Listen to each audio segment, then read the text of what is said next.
बिस्मिल्लाहिर्रहमानिर्रहीम अल्लाहुम्मा सल्लि अला मुहम्मदिन व बारिक वसल्लम। अस्सलाम वालेकुम नाज़रीन कराम, आप देख रहे हैं हमारा यूट्यूब और फेसबुक चैनल धमाका न्यूज़। सबसे पहले आपके सामने रखता हूं अहम खबरें और साथ साथ इनका तजिया भी। इमरान खान का सैफर केस और इसका फैसला महफूज कर दिया गया। पेशावर हाई कोर्ट ने PTI को जलसे की इजाज़त दे दी और ये भी कह दिया कि डिप्टी कमिश्नर इन जलसों को नहीं रोक सकता। लेवल प्लेइंग फील्ड के नाम पर जो मुज़ाकरात हो रहे हैं, दरमियानी रास्ते के लिए जो कोशिशें जारी हैं, इनकी तफसील भी आपके सामने रखूंगा।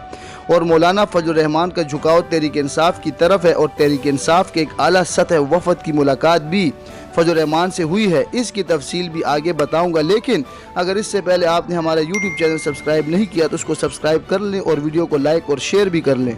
नाजरीन, सबसे पहले बात करते हैं सैफर केस की। जैसा कि आपको पता है कि सैफर केस 2 मिनट में फारिग करने वाला और महफूज फैसला कर लिया। जज साहब ने कल के लिए इमरान खान के वकील ने दरख्वास्त की थी कि केस नहीं बनता, अब केस को खारिज कर दें। सलमान सफदर साहब ने कहा कि ये बड़ा अहम मामला है, मैं 10 दिन से दलाइल दे रहा हूँ और बड़ी तहकीक से आपको समझाने की कोशिश कर रहा हूँ।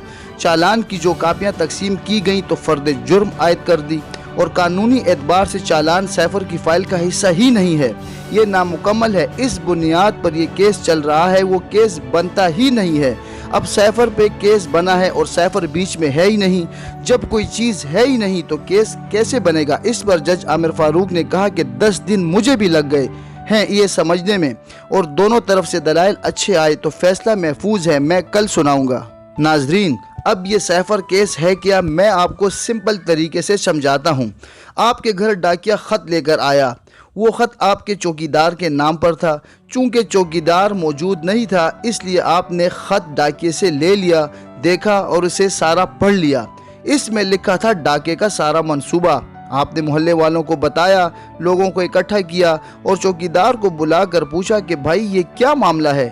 चौकीदार जाके पुलिस ले आया और पुलिस आपको उठाकर इस जुर्म में जेल में डाल दे कि आपने चौकीदार के नाम का ख़त क्यों खोला। अब मालिक मकान इस वक्त अडियाला जेल में बंद है और चौकीदार ने कब्जा किया हुआ है। मुल्क के सारे मालिक के सारे दोस्त मिसिंग पर्सन हैं और डाकू आ गए हैं, सामान लूट रहे हैं और लाइव मनाजिर आपको जेल में दिखाए जा रहे हैं। ये है असल में सैफर केस, जिसका ढोंग रचाया हुआ है और पूरे मुल्क को तमाशा बना के रखा हुआ है इन लोगों ने। अब लेवल प्लेइंग फील्ड की बातें इसलिए आ रही हैं खुलकर। असल में कंपनी का इरादा क्या है, नवाज शरीफ को लाने का प्रोजेक्ट क्यों फेल हुआ, और अभी जो पेशावर हाई कोर्ट में जजों ने तहरीक इंसाफ को जलसों और कन्वेंशन की इजाज़त दे दी। इसमें एक एडवोकेट जनरल थे खैबर पख्तूनख्वा के, इन्हें एक बहुत बड़ा एतराज़ था कि PTI के लोग तो इश्तिहारी हैं और इश्तिहारी इजाज़त मांग रहे हैं, आतिफ खान भी इश्तिहारी हैं। तो इस पर एक जज ने बड़े ज़बरदस्त रिमार्क्स दिए।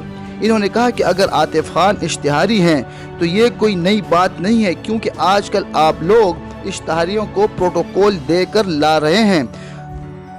आइंदा कन्वेंशन में और जलसों में किसी किस्म की ताकत का इस्तेमाल नहीं होगा। जैसा कि दूसरी पार्टियां कन्वेंशनें और जलसे करती हैं, PTI को भी इजाज़त होनी चाहिए। अब हम इनको सड़क पे जलसा करने की इजाज़त तो दे नहीं रहे, ग्राउंड में जलसा करने की इजाज़त दे रहे हैं। और ये अभी कहा कि डिप्टी कमिश्नर इजाज़त ना दे तो आप लोग दोबारा हमसे रुजू करें, हम देखते हैं कि डिप्टी कमिश्नर कैसे इजाज़त नहीं देता। अब पैगाम ज़ाहिर है कंपनी तक पहुंच चुका है, दरमियानी रास्तों की तस्दीक और तरदीद भी अब यहाँ से ही होगी। इस जलसे से जो सियासतदान नरमी दिखा रहे हैं PTI के लिए, मैंने फजल रहमान के बारे में आपको पहले ही बताया था और आसिफ जरदारी के बारे में भी, इन दोनों का यही मामला है।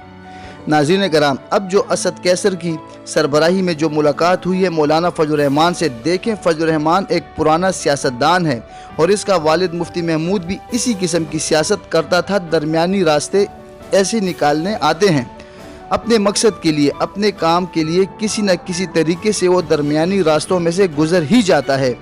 तो वो काम करके दिखाएगा, ये अपनी मजबूरी में करके दिखाएंगे, क्योंकि इनकी सियासत अब ख़त्म हो रही है। मौलाना फजल रहमान को और आसिफ अली जरदारी को हमदर्दी का वोट चाहिए, इसलिए वो भी PTI के लिए नरमी दिखा रहे हैं। आसिफ अली जरदारी को यह डर है कि अगर नून लीग कंपनी के साथ मिल गई तो पंजाब से उसका पत्ता बिल्कुल ही कट जाएगा, इसलिए वो नरमी दिखा रहा है इमरान खान के लिए। नाज़रीन, अब तक के लिए इतना ही, अपना ख्याल रखिएगा। अल्लाह हाफिज़। पाकिस्तान जिंदाबाद।